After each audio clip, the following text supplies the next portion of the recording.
guys. Okay, so now we are moving on to stoichiometry, and stoichiometry is basically just determining how many moles or grams of one compound can be produced if we react a different one, or how many of the product can be produced.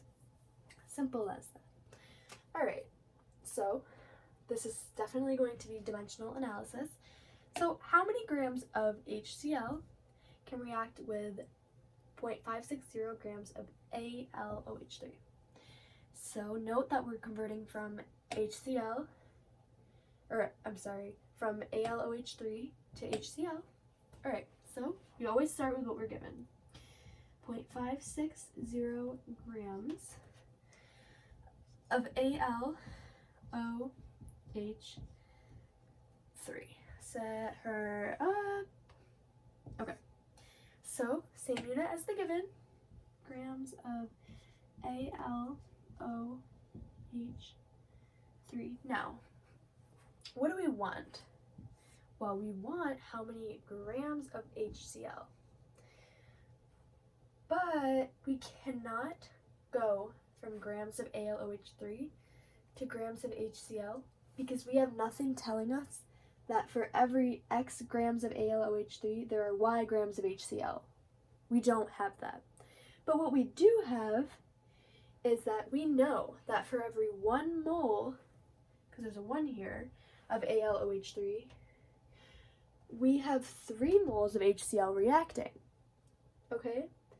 So, what do we need to do? We need to convert grams of AlOH3 to moles of AlOH3. And we know that we're going to use the periodic table to do this. So, let me just write that. Remember, you're most likely always going to convert from grams to moles. If you're ever stuck and you're given grams, convert to moles, at least.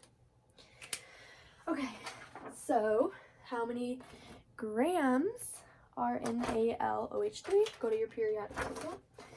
So aluminum, let's find that. Okay, 26.981538. We only have 1 plus, so we have 3 oxygens. So 3 times 15.9994 plus 3 times hydrogen, 1.00794. All right, so now we got, I have no, sorry, I don't have enough hands. So we got, okay, 78.003558. I'm sorry, it's a little cramped again. Okay, so now doing this, we would get the moles of AlOH3. But that's not what we want. We did need to do that, but that is not what we want. So we're gonna have to keep going and see what we do next. Remember, what goes diagonal from your given is gonna be the same unit. So mole AlOH3. Okay, so what do we want? We want grams of HCl, but before we can get grams, we're going to have to go to moles. So we're going to write mole HCl. And this is because you can't go from moles of one substance to grams of a different substance in one step. You cannot do that. All right. So in order to determine how many moles of HCl we have for every mole of AlOH3, we're looking at the equation. All right. How many moles of AlOH3 do we have? 1. So for every 1 mole of AlOH3, we have how many moles of HCl? 3. Perfect. So now, if we just stopped here, we would just have the moles of HCl. But we want the grams. So we need to keep going. Remember, same unit, mole HCl. And what we want is grams of HCl. Okay. And remember, how do we go from moles of something to grams? The PT. M to G, use the PT. All right, so we're gonna say that in every 1 mole of HCl, how many grams? Well, we're gonna add up hydrogen is 1.00794 plus chlorine, which is 35.453. Yes, okay, and that is 36.46094.